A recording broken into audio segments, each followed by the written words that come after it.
Hi, Dr. E. This is Amy Felt, and I'm here to tell you about my re-engagement lesson for our final project. To give you a little background, I'll tell you about the case study that I chose. It was a video study from our CGI textbook, and it was about a third grade class who have solved a multiplication word problem, and they are at a point where they are sharing their solution strategies, and the teacher focuses on one of the student's strategies. And that was of Addison, is the student's name. I have a picture here on my screen you can see.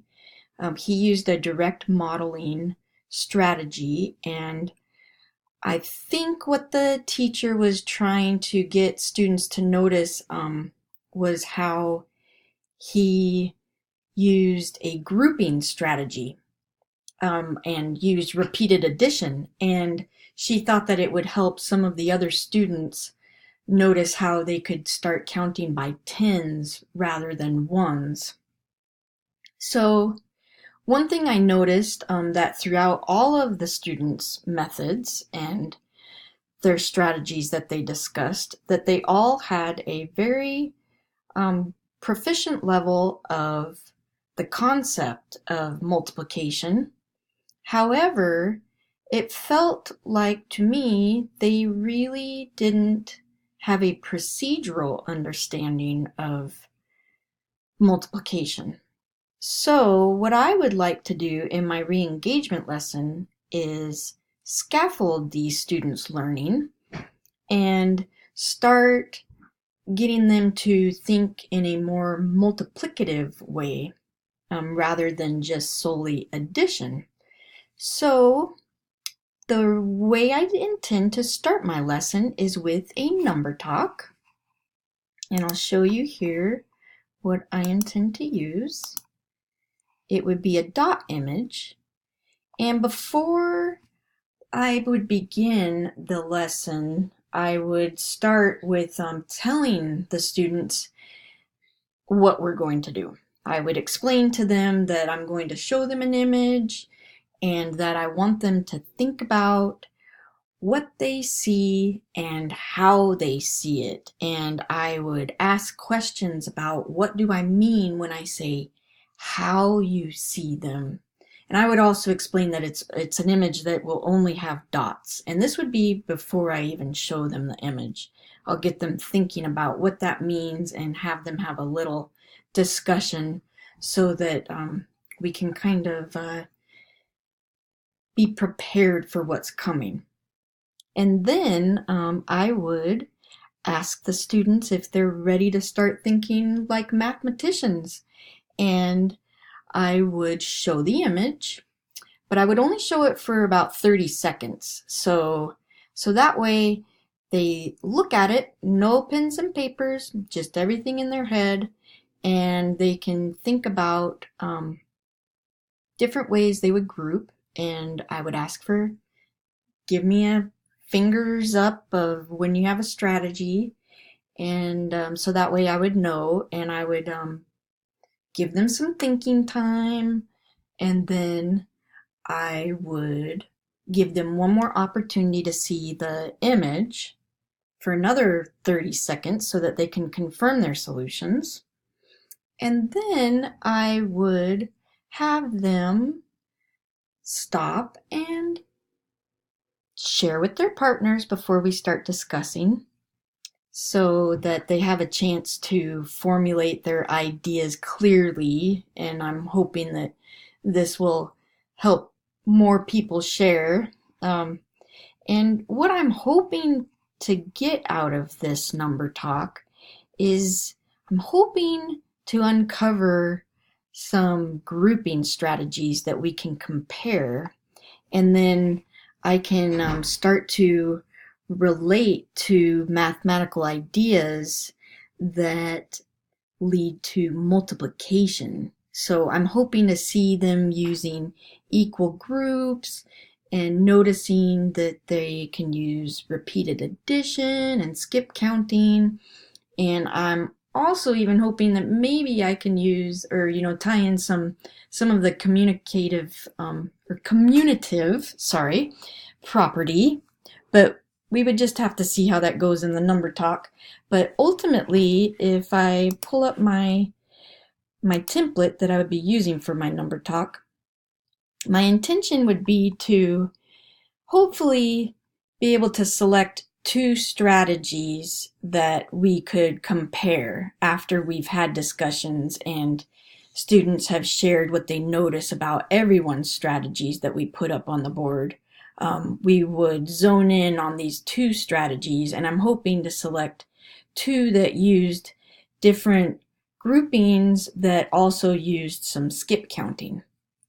So in my example here on strategy 1, you can see the student skip counted by 4s, and then also had, so they had 2 groups of 3 4s and 1 group in the middle here of another 4, and then they skip counted by 4s and wound up with their ultimate solution of 28.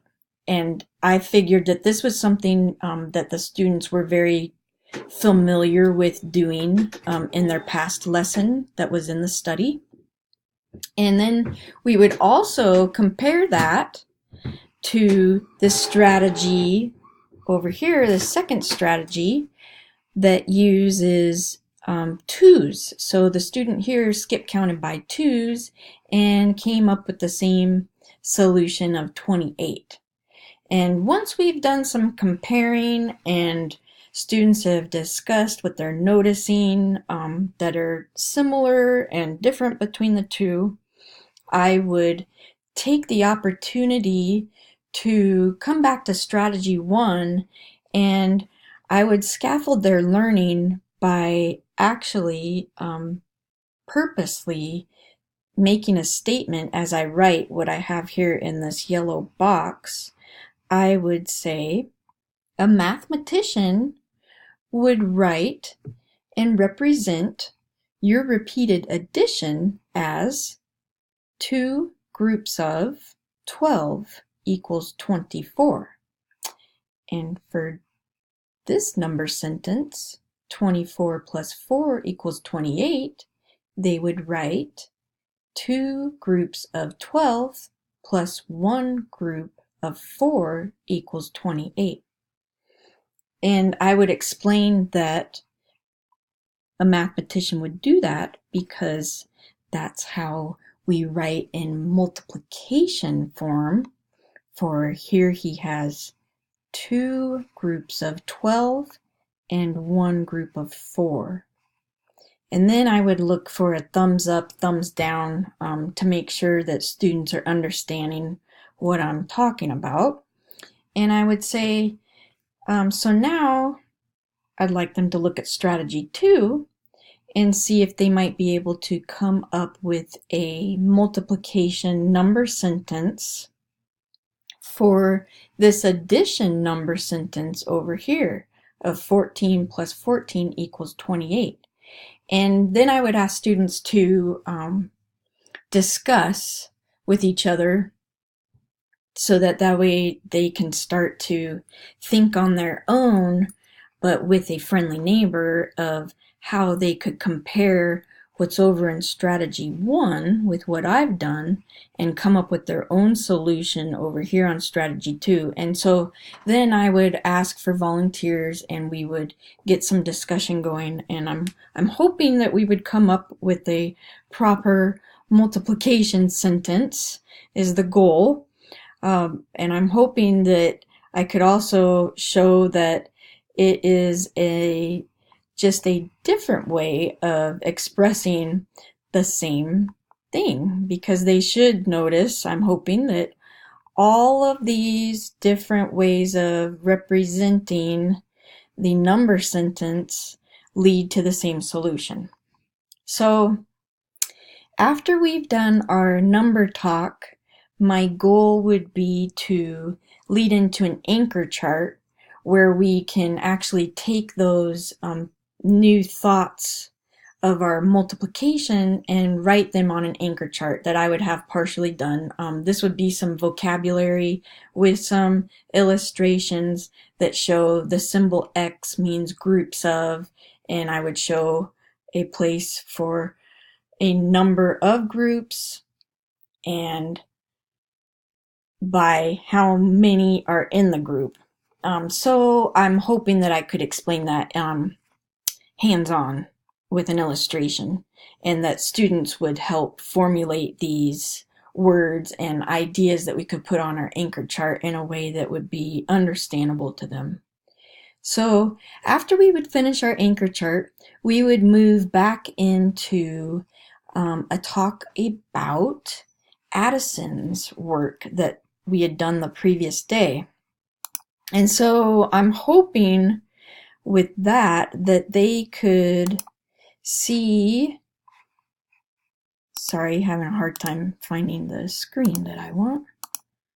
There we go, the picture.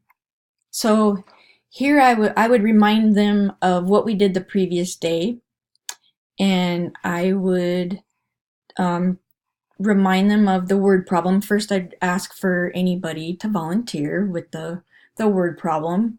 So I'm hoping that most of this will really be student-led. I will just be facilitating the talking and asking questions that will lead them to the answers that I'm hoping for. And then once we have talked about the word problem and we've refreshed everyone's memories, then they will get an opportunity on their own to take the actual addition number sentence that we will have made as a group from Addison's work, and they will take that and turn it into a multiplication sentence on their own. And this will be the final assessment or actual assignment of the project here, I should say lesson, sorry, that they would do in their math journals, where they would also have some fill in the blank, or I should say like a sentence starter, really, to help them compare addition to multiplication. And I would be walking around the room asking questions as needed to help them come up with ideas if they're struggling. And throughout this whole time, I would be doing that. I would be asking questions like, can you show the class what you mean by drawing it on the board for everyone to see? Or things like, how might you use that fact as a strategy that could help you find a solution? And I also would help them make connections between the context of both the word problem that we used and also during the dot image number talk. I would do the same thing. I would ask them things like, can you show me where the group of 12 is in your solution here? Or say in this case of Addison's, it would be, can you show me where the 8 boxes are in your problem? And anyhow, I'm hoping at the end of this we would close by one, introducing this final assignment in their math journals, and I would also review the anchor chart that we built, so that way we can think about multiplication and what they learned, and they can start tying it all together with addition. I hope that that is a clear enough explanation for when you're going through my lesson plan, that it makes it clear. And I hope that my lesson is clear enough to understand. Anyhow, I will miss working with you, Dr. E, and it's been great, and you have really changed the way I think about math, and in a very good way. And I'm excited about all the ways that I could teach this this lesson, this re-engagement lesson to students. Thanks again. Bye.